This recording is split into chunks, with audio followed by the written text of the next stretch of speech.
crashed the car this morning, went to the back of another car. The bloke got out, he's a dwarf. He looked at this car, he says, I'm not happy. I said, which one are you then? My hometown is represented by a 30-foot high. What's the difference between a buffalo and a bison? What's the difference? You can't wash your hands in a buffalo. Most not funny person in the world. My jokes are rubbish. Which hometown's that? Dorking. There's one that my friend told me recently. It's really bad though. It's because he's dyslexic and he's found dyslexia jokes. Okay, it's quite awful. What happened to the dyslexic devil worshipper? I don't know what happened to the dyslexic devil. He sold his soul to Santa. What's your opinion on Londoners' humour? They're not very funny, are they? They don't talk a lot of English. They're not very open. The East End humour's got to be the best. Why is Cockney humour. Cockney humour. Because it's just so down to earth. I don't think it's as good as it is up north. Some Londoners are highly amusing, and some, I doubt if you'll ever make them smile. Why is that? Because they're unhappy. Compared to London, how does the humour differ? I'd say people in Birmingham are probably friendlier, so they're probably more likely to actually stop and tell you a joke. And I don't know, my friends in Birmingham are probably more keen on practical humour. Without a shadow of doubt, the comedy capital. Most definitely. I mean, one of the reasons why we're successful is that all the comedians are mainly based in London. So, what's your name? What's your name? What's your name? What's your name? My name is Isabelle. Not Isabelle. Isabelle. Paddy went in to buy a bath. He went back next day, he said, I'm not happy with this bath. He says, why, what's the problem?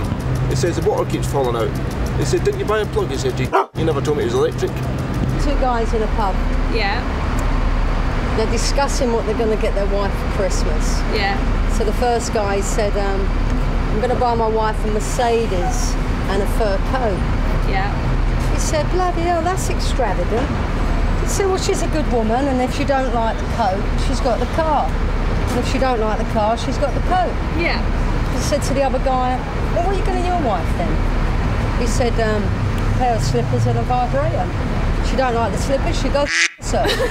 There's the three guys, and they want to put them in every single room. So each one in the single room would lock the doors. Okay, yeah. And they asked them for 5 years what they want with them, though. So one he asked for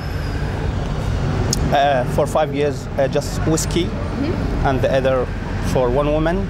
One woman? Yeah, with him for 5 years. Yeah. And the other for cigarette for 5 years. Right. And one he get the whiskey for 5 years, lock the door, he gone. The other, a woman for 5 years, lock the door. The other with a cigarette. After 5 years, they come to the man with the whiskey. He go out drunk, happy, red, big chest, gone. The other, he come with many kids, everything, and pregnant. Right. And the other, he opened the door. He say, anybody got a lighter? What's orange and sounds like a parrot? I don't know what's orange and sounds like a parrot. A carrot. The duck that walks into the chemist. Yeah. He says, you got anything for my lips? He says, yeah, I got this. He gives him some cream. He says, that'll be £10. He says, put it on my bill.